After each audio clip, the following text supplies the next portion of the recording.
All right. Feminine, the King of Wands. She is feeling powerful. She is feeling passionate. She is feeling on purpose.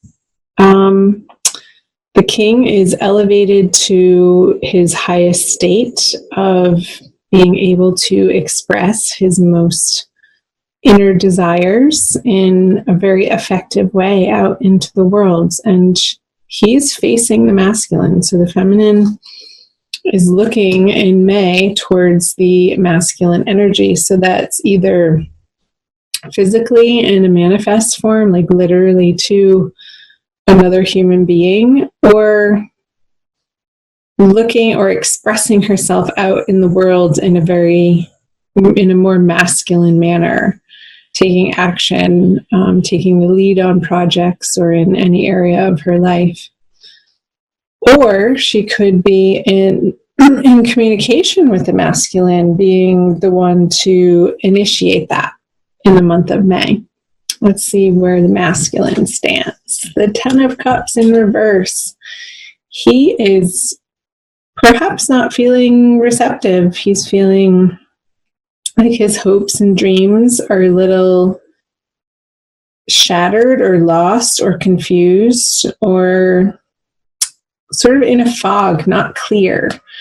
Getting a sense of the masculine not having a very deep focus on exactly what he wants and what he is able to bring to a relationship during the month of May.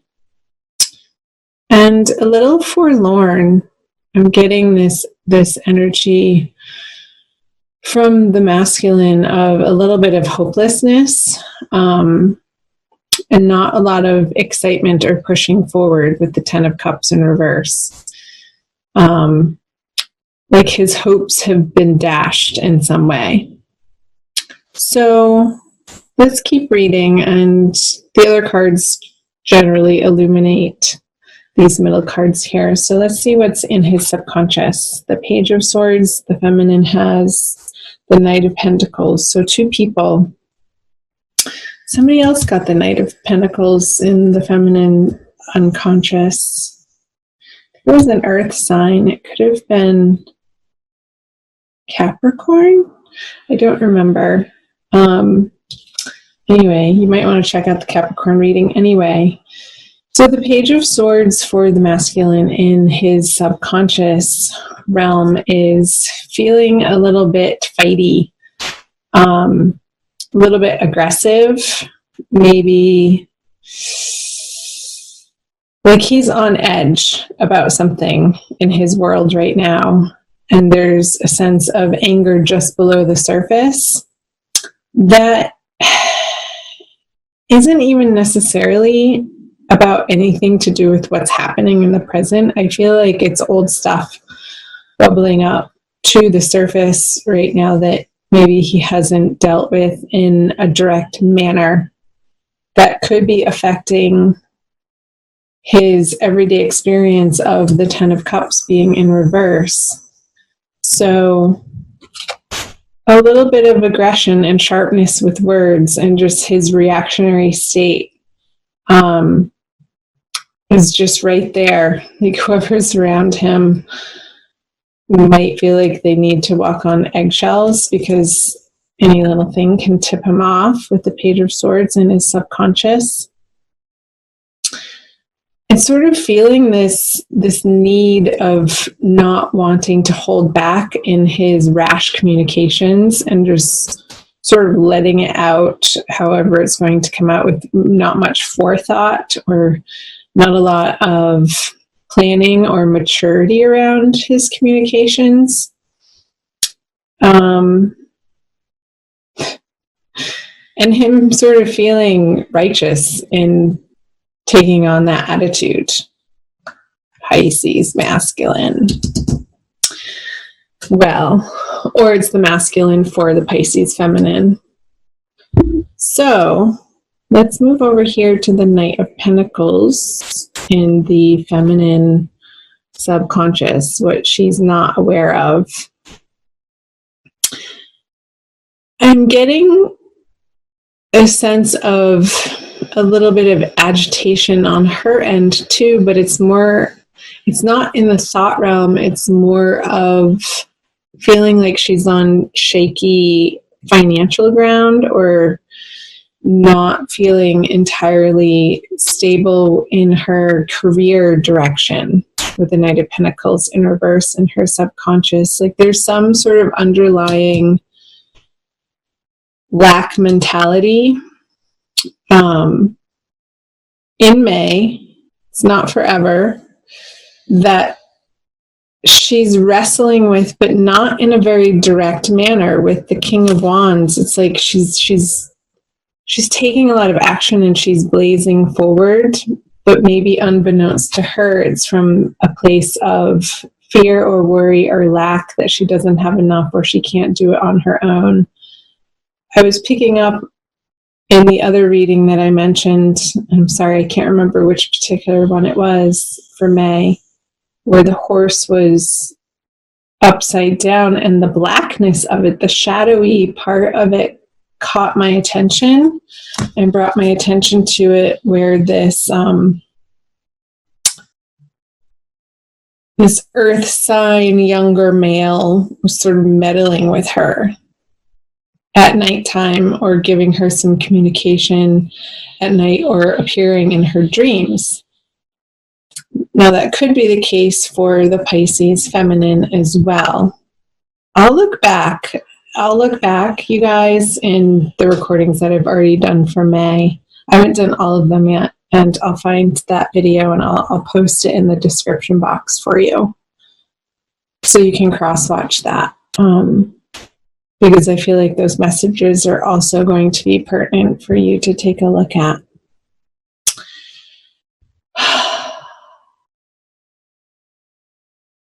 So yeah, I'm just gonna leave it there with the Knight of Pentacles. Something about her, a sense of lack or fear or worry of not making ends meet, and that propelling this action in her everyday world to sort of put a band-aid on that, and as a remedy to this, which isn't a bad thing. Sometimes necessity breeds some really good action in our lives. So let's see what she has in her conscious energies. The 7 of Swords, and the masculine has the 8 of Wands in reverse, facing away from the feminine. Let's start over here with the feminine. It's like she's wanting to take more of her share, or what's not rightfully hers. And that could be somebody's attention. Like I said, the King of Wands is facing the masculine in this direction, and it's like she's poking at him to give her attention when he's over here sort of just being sad and a little irritable. And I feel like poking the bear is going to have some unnecessary fights be created between the two of you. And it's going to have the masculine over here retract back. He's retracting back his communication with the 8 of Wands in reverse, and his conscious energy away from this partnership into a different direction. For the time being, that's not necessarily a bad thing, because if there is a type of communication where you're just going around and around in circles and nothing is getting resolved and it's just crazy making, sometimes what needs to happen is one or both of you need to hit the pause button and take a breather, take a break. So let's keep moving on to what the feminine brings. Is the 3 of Wands. Is like she's really impatient. She wants to move forward with something with a masculine, and let's see what is being met with. The Sun. Okay. And it's like his playfulness and his laissez-faire, carefree attitude is what he's presenting to her, but without like doing, in her eyes, doing the serious work of what the real communication needs to be. It's like he wants to avoid that, and he just wants to be playful and goofy and fun and not really dive into the seriousness of these conversations of what she wants to address on this heavy level. And it's like this mismatch. I feel like it's going to have the feminine energy feeling like, okay, well, should I just pack up my wands and battle it out somewhere else with somebody else who's going to take me on a more serious level here? But she still is looking in the direction of the sun. So let me look at these. I feel like the burdens that she's carrying toward the masculine isn't even about him. It's like she's carrying these swords, these thoughts, beliefs from another relationship, and she's sort of dragging them with her in what she feels important. And they're actually not. They're actually encumbering her from meeting him in the sun energy over here on his side. And maybe that's why he doesn't want to engage in that type of communication. Like he's just sort of putting a squash on it with the 8 of Wands in reverse. Being like, no, come on, baby. I just want to have fun. I just want to be free and feel free and not burdened and encumbered with these heavy sort of guilty feelings in whatever area of life. And I feel it could be around sexuality. Being on top of the King of Wands here. Like there's some sort of body shame from a past experience that the feminine still hasn't fully healed from. And that could be where the Knight of Pentacles in reverse in her subconscious is coming from, in a materialistic sense, like in a very grounded, earthly body sense of this inner conversation of maybe somebody in the past shamed her body, or she has this inner belief that she's not beautiful from the inside out. And when he tries to tell her that and wants to take her in all of her femininity, and she wants it too with this King of Wands card. But it's like this 7 of Wands is inhibiting her from traveling through and accepting that message of the sun from her counterpart, from her divine lover. So comment below if that's resonating for any of you. I'd love to hear. Let's flip over your conjoined outcome energy cards, the Emperor.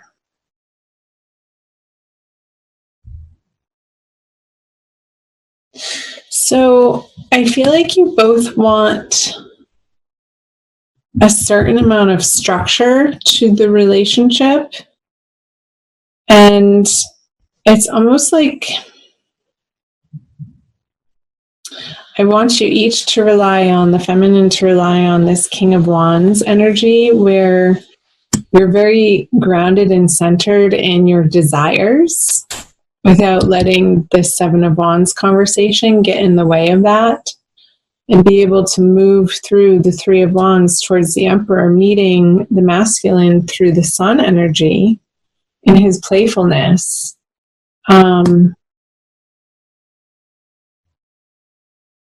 And taking this on for yourself, feminine, this 7 of Swords energy, because I feel like it doesn't have to do with your current partnership, your current relationship, your current partner.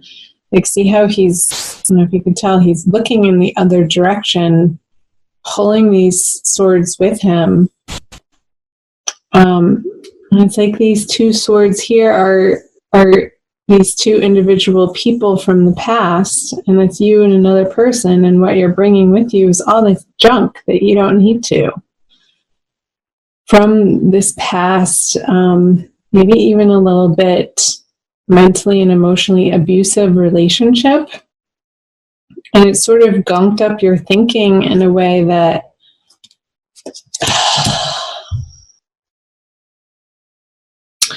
is preventing you from having as much fun as you could with your masculine counterpart, and creating this new structure for the both of you that feels really solid and dependable and reliable, and something that you both can use as a foundation to expand and grow into other areas of your life from.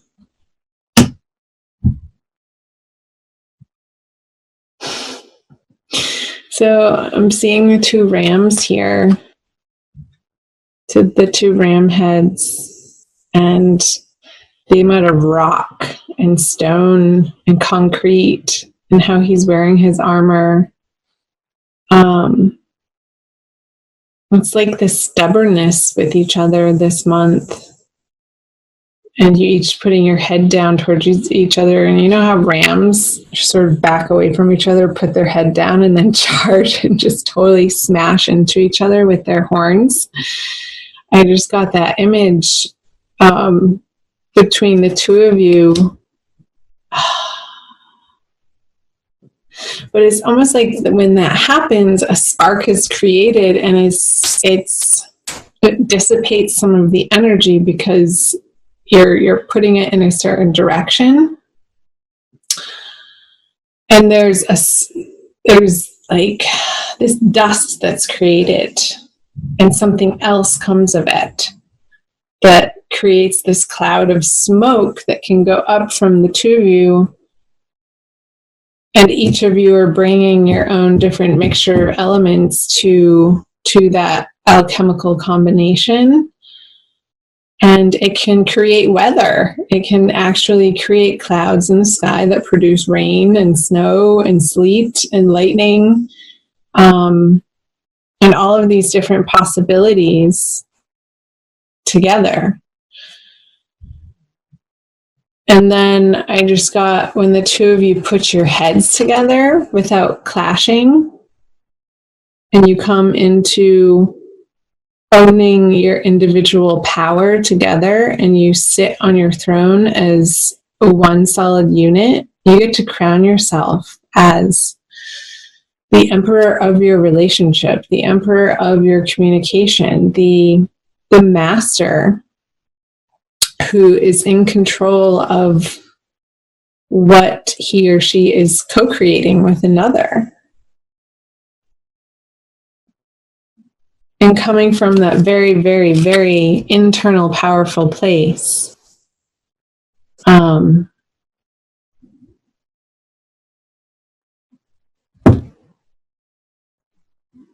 So click your heels together. I just saw him like clicking his heels together.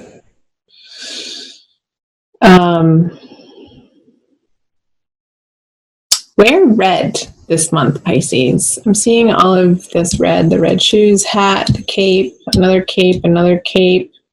The baby doesn't even have it on him. He's waving it as a flag. This person's wearing red. The children's wearing red. He has red boots. All this red. He has a red cape on too. So something to do with your root chakra and grounding that out in the month of May. I'm going to pull a Crystal Wisdom Healing Oracle card for you, since I said the word chakra, by Judy Hall. For your Oracle message for the month of May, Pisces.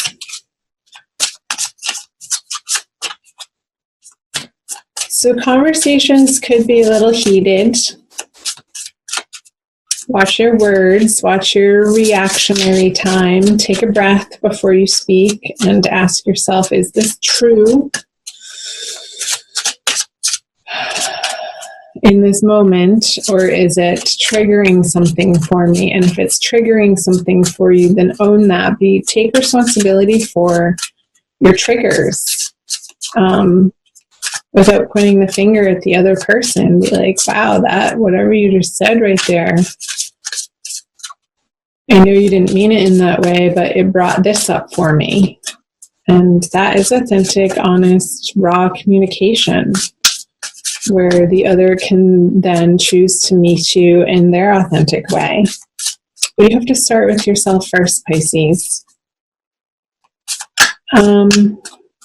And take on some nonviolent communication. Maybe get yourself in a workshop or a class.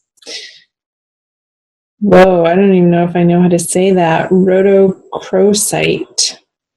Any of you have heard of that? Chime in down below.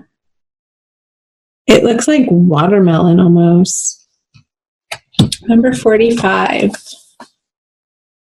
And I will read to you from the book, The Heart Reviver. Rhodochrosite teaches the heart to assimilate painful feelings without shutting down. Ha! That's what I was just saying when I was shuffling about being triggered, and keeping your communication open through those triggers without blaming.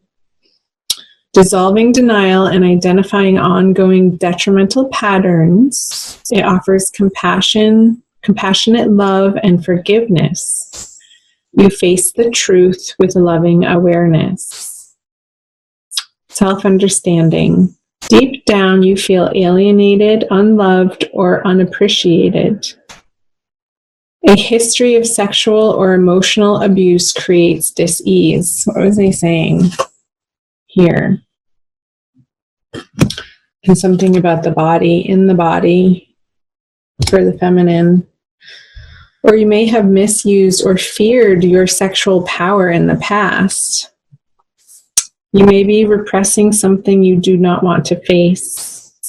Irrational fears and paranoia and unacceptable emotions need to be acknowledged and transformed.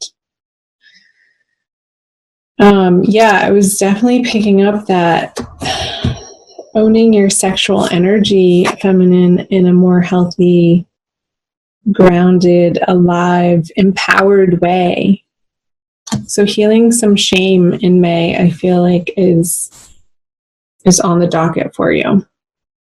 Divination, time for a change of viewpoint. Begin to seek the gifts in your experiences rather than seeing the negative effects.